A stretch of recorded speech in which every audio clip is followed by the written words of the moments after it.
Welcome to my today's class.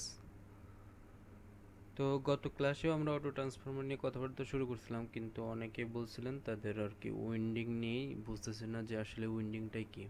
তো ওই auto transformer শুরু করার আগে আমরা উইন্ডিংটা আর কি একটু দেখে আসি আর কি উইন্ডিংটা আসলে কি।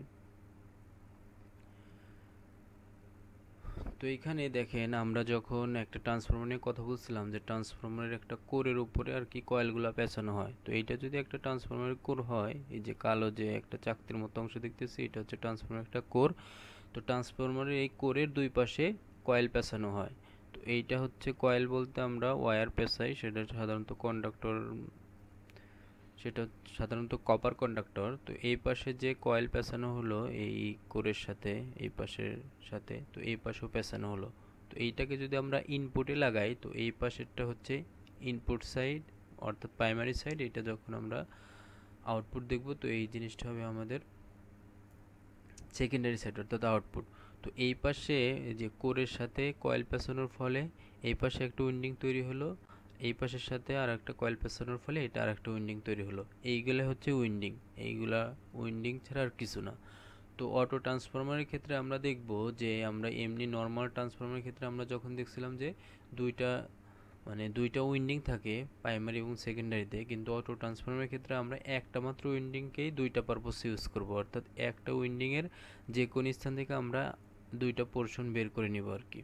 তো এই পাশে আমরা জানি যে এর ভোল্টেজ ট্রান্সফরমারের ভোল্টেজ হচ্ছে টার্ন সংখ্যার উপর নির্ভর করে। তো এইখানে আমরা দেখতেছি যে প্রাইমারি যে সাইডটা নিব সেখানে টার্ন সংখ্যা বেশি, আর সেকেন্ডারি নিচ্ছি এখানে হচ্ছে অল্প পোর্শন নিচ্ছে, তার মানে হচ্ছে আমাদের সেকেন্ডারিতে ভোল্টেজটা প্রাইমারির চেয়ে কম পাবো আমরা। তো এখন আমরা আমাদের স্লাইডে চলে আসি। তো স্লাইডে আমরা যখন চলে আসব তখন আমাদের অটো ট্রান্সফরমার একটা সংজ্ঞা আছে, খুব ইজি সংজ্ঞা, যে অটো ট্রান্সফরমারটা হচ্ছে একটা transformer with one winding only, অর্থাৎ it is a transformer with one winding only. তো সেই ট্রান্সফরমারের একটা অংশ দুইটা পোর্শনের সাথে আর কি রিলেটেড আর কি। অর্থাৎ অটো ট্রান্সফরমার হচ্ছে একটা মাত্র উইন্ডিং থাকবে, এই উইন্ডিংটা প্রাইমারি সাইডেও কিছু অংশ থাকবে, সেকেন্ডারি সাইডেও কিছু অংশ থাকবে, অর্থাৎ একটা আরেকটার সাথে কমন আর কি।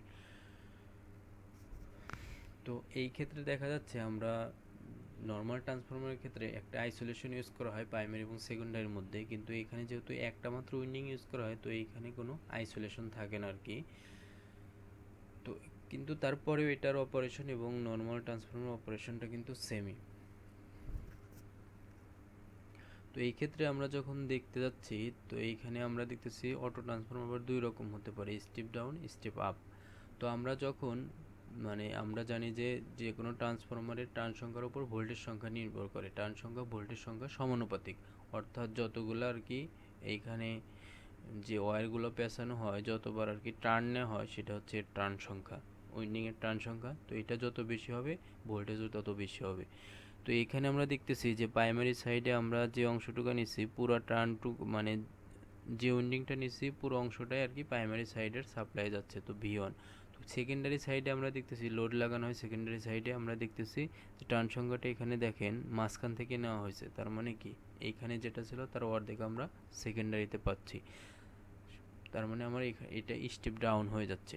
আবার এটার ক্ষেত্রে দেখেন যে আমরা প্রাইমারি যে সাইডে সাপ্লাই দিচ্ছি সেই সাইডে আর কি আমার টার্ন সংখ্যা হচ্ছে যে সাইডে লোড লাগিয়েছি তার চেয়ে অর্ধেক, তার মানে এখানে যে সাপ্লাইটা দেব তার দ্বিগুণ পরিমাণ আমরা সেকেন্ডারিতে পাবো, তার মানে এটা হচ্ছে স্টেপ আপ অটো ট্রান্সফরমার।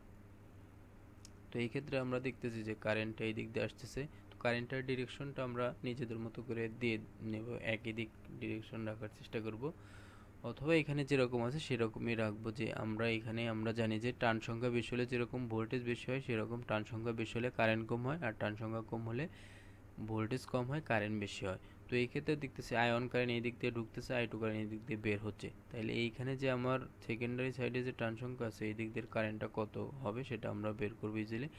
এইখান থেকে আয়ন ঢুকতেছে, I2 বের হচ্ছে, তো এইখান দিয়ে কি পরিমাণ কারেন্ট ঢুকতেছে আমাকে সেই জিনিসটা এখন দেখতে হবে আর কি। কারণ আমরা জানি যে টার্ন সংখ্যা কম হলে কারেন্ট বেশি হয়, তার মানে অবশ্যই এইখান দিয়ে যে কারেন্টটা যাবে এটার চেয়ে বেশি হবে। তো এইটা যেহেতু ঢুকতেছে এইটা বের হচ্ছে, তাহলে এই কারেন্টটা অবশ্যই এর চেয়ে যদি বেশি হতে হয় অবশ্যই এই দুইটার যোগফল হতে হবে, তো সেজন্য আর কি আমাদের যে দেখাইছে আর কি ডিরেকশনটা এইদিকে দেখানো হয়েছে, কারণ এই দুইটার যোগফল হচ্ছে আর কি আমার এইটা আর কি। তো আইসি সমান আমরা কি জানি I2 মাইনাস I1, অর্থাৎ এই কারেন্ট যেটা এইদিকে যাচ্ছে আর এই কারেন্টটা হচ্ছে এইদিকে আসতেছে, তার মানে ডিরেকশনটা একটু পার্থক্য আছে।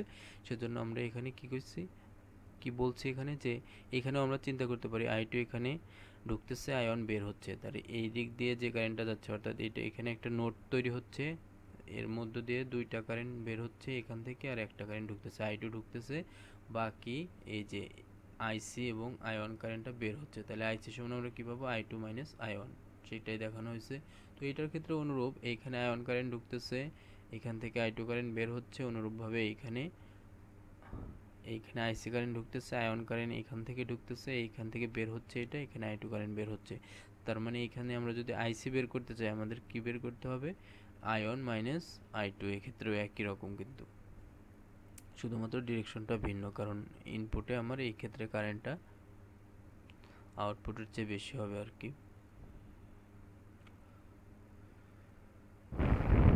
মোটামুটি এটার পরে আমাদের যে এখন যদি এরকম প্রশ্ন আসে যে টু উইন্ডিং ট্রান্সফরমার আসে, সেখান থেকে আমাকে অটো ট্রান্সফরমারে সেটাকে কনভার্ট করতে হবে। তো ট্রান্সফরমারের ক্ষেত্রে আমাদের পোলারিটি ডিরেকশন আমরা আগেই এটা দেখিয়ে আসছি আর কি, যে পোলারিটি হচ্ছে ট্রান্সফরমারের হায়ার পোটেনশিয়াল নির্দেশ করে, অর্থাৎ যে টার্মিনালে আর কি বোঝায় যে যেখান দিয়ে যে টার্মিনালে আর কি ভোল্টেজটা বেশি হবে আর কি, হায়ার পোটেনশিয়াল ওই দিক থেকে কারেন্টটা আমার যাতে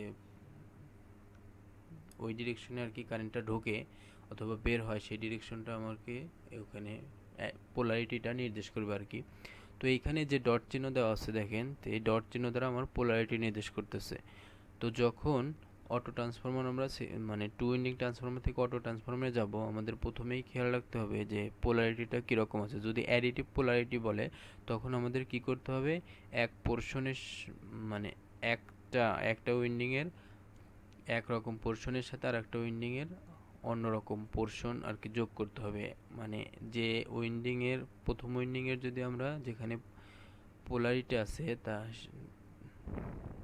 এবং যে প্রান্তে পোলারিটি নাই, সেকেন্ড উইন্ডিংটার পোলারিটির প্রান্তটা যে প্রান্তে পোলারিটি নাই সেই প্রান্তটা অ্যাড করতে হবে, তাইলে অ্যাডিটিভ হয়ে যাবে আর কি, যাতে কারেন্টটা একই দিকে যায়। তো এখানে দেখেন ইজিলি বোঝানো হয়েছে যে এইটা হচ্ছে আমার ফার্স্ট প্রান্ত, প্রথম উইন্ডিংয়ের প্রাইমারি উইন্ডিংয়ের। তো এইটা আমরা বের করে নিচ্ছি। তো এই যে সেকেন্ড উইন্ডিংয়ের যে এই প্রান্ত আছে, এই প্রান্তটা আমরা ফার্স্ট উইন্ডিংয়ের আমরা যে প্রান্তে পোলারিটি নেই সেই প্রান্তে লাগাই দিছি, এই প্রান্ত এইখান থেকে বের করে নেওয়া হয়েছে। তো এখানে যদি আমরা ইনপুট দেই, তো এই দুই প্রান্ত থেকে আমরা আউটপুট পাবো আর কি, তাইলে আমাদের পুরো গঠনটা এইভাবে চলে আসলো আর কি। তো এইটা থেকে আর কি মডিফাই করে আবার এটা দেখানো হয়েছে। এরপর সাবট্রাকটিভ পোলারিটি বলতে বোঝাচ্ছে আমাদের যে একটা উইন্ডিংয়ের এক প্রান্তের সাথে আর একটা উইন্ডিংয়ের আর একটা প্রান্ত লাগাবো, সেই ক্ষেত্রে আমাদের যে উইন্ডিংয়ের যে প্রান্তের সাথে আর এক উইন্ডিংয়ের আরেকটা প্রান্ত লাগাবো, দুইটা একই রকম পোলারিটির হতে হবে সাবট্রাকটিভ হতে হলে। অর্থাৎ যদি ফার্স্ট উইন্ডিংয়ের আমরা যে প্রান্তে পোলারিটি নাই, সেই প্রান্তে যদি সেকেন্ড উইন্ডিংয়ের যে প্রান্তে পোলারিটি নাই সেটাই যদি লাগাই, তাহলে এটা সাবট্রাকটিভ পোলারিটি হয়ে যাবে। দেখেন এখানে ফার্স্ট উইন্ডিংয়ের যে প্রান্তে পোলারিটি নাই, সেকেন্ড উইন্ডিংয়ের যে প্রান্তে পোলারিটি, সেই দুটো অ্যাড করা হয়েছে, এখানে ইনপুট দেওয়া হয়েছে। তো আর এইখানের এই প্রান্তে আউটপুট নেওয়া হয়েছে, তার মানে এটা একটা এইরকম গঠন তৈরি হয়ে গেছে। এখানে আমরা ইজিলি সেটা বুঝতে পারবো দেখেন এখান থেকে, কারণ আমরা ইনপুটটা কোথায় দিছি, এইখানে এবং এই দুইটার মাঝখানে, যে অ্যাড করছি সেটার মাঝখানে, এই যে অ্যাড করছি সেটার মাঝখান থেকে ইনপুট দিছি, আর আউটপুট নিচ্ছি কোথা থেকে, এটার মাথা থেকে এবং এটার মাথা থেকে। দেখেন এটার মাথা থেকে এটার মাথা থেকে আউটপুট নেওয়া হয়েছে, সেটা সাবট্রাকটিভ পোলারিটি হয়ে গেছে। তো এখানে K is nearly auto transformer use when K is nearly equal to unity, অর্থাৎ এখানে কে বলতে বোঝাচ্ছে হচ্ছে ইনপুটের যে ভোল্টেজটা আছে আউটপুটের ভোল্টেজ, এই দুইটার রেশিও, অথবা আউটপুটের ভোল্টেজ ইনপুটের ভোল্টেজের রেশিও, সেটাকেই কে ইন্ডিকেট করা হয়েছে। তো এই অটো ট্রান্সফরমারটা কেন ইউজ করা হয়, এটা আগে আমরা কোথায় ইউজ করা হয় সেটাও জানবো, কিন্তু কেন ইউজ করা হয় সেই জিনিসটা আমরা একটু জেনে আসি আর কি। সেই জিনিসটা জানলে আমাদের আর কি একটু বুঝতে সুবিধা হবে আর কি। তো এখানে কিছু আমার আছে যে অটো ট্রান্সফরমার কিছু অ্যাডভান্টেজ ডিসঅ্যাডভান্টেজ আছে, সেই জিনিসগুলো আমরা দেখি। যে অটো ট্রান্সফরমারটা খুবই চিপ আর কি, মানে এই জিনিসটা আর কি কম দামি, কারণ আমরা দেখতেছি যে এই জিনিসটাতে আমাদের এমনি সাধারণ যে আছে আমার ট্রান্সফরমার আছে সেখানে আমাদের দুইটা উইন্ডিং থাকে, কিন্তু অটো ট্রান্সফরমারে আমরা একটা মাত্র উইন্ডিং ইউজ করি, সেজন্য এটা অনেক চিপার। তো এইখানে আইসোলেশন ইউজ করতে হয় না, সেদিক থেকে এটা হচ্ছে একটু চিপার। আর এর কিছু ডিসঅ্যাডভান্টেজও আছে, কারণ যেহেতু আইসোলেশন ইউজ করা হয় না, তো এইটাতে কাজ করে একটু রিস্কি, যে কোনো সময় যে অপারেট করবে এই জিনিসটাকে সেটা শক করতে পারে। আরও কিছু প্রবলেম আছে, এটা হচ্ছে খুব অল্প রেঞ্জের মধ্যে কাজ করবে এবং স্পেসিফিক অ্যাপ্লিকেশনের জন্য ইউজ করা যাবে আর কি।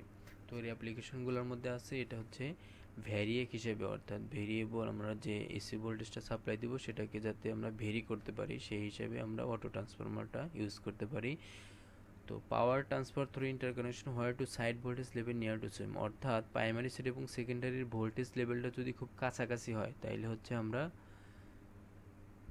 অটো ট্রান্সফরমারটা আর কি ইউজ করা আমাদের জন্য সুবিধাজনক আর কি, কিন্তু কম বেশি হয়ে গেলে সেক্ষেত্রে এই জিনিসটা আর কি ইউজফুল হবে না আর কি। তো আর একটা আছে হচ্ছে auto transformer to give up to 50 to 60% of full voltage to an induction motor during starting, অর্থাৎ আমরা যখন ইন্ডাকশন মোটর পড়বো তখন আমরা দেখবো ইন্ডাকশন মোটরকে আমরা যখন রান করাতে যাব তখন এর ভোল্টেজটা ফুল ভোল্টেজ না দিয়ে 50 থেকে 60% দিলে আমাদের জন্য সেফ আর কি।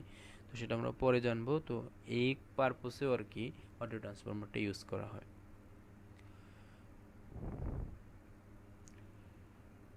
তো আজকের ক্লাস অটো ট্রান্সফরমার নিয়ে ছিল এই পর্যন্তই। কারো কোনো প্রবলেম থাকলে আমরা ওইটা হচ্ছে আমাদের যে লাইভ ক্লাস হবে সেখানে আর কি আমরা আস্ক করবো, ইনশাল্লাহ অ্যান্সার দেওয়া হবে। সবাই ভালো থাকবেন, আল্লাহ হাফিজ।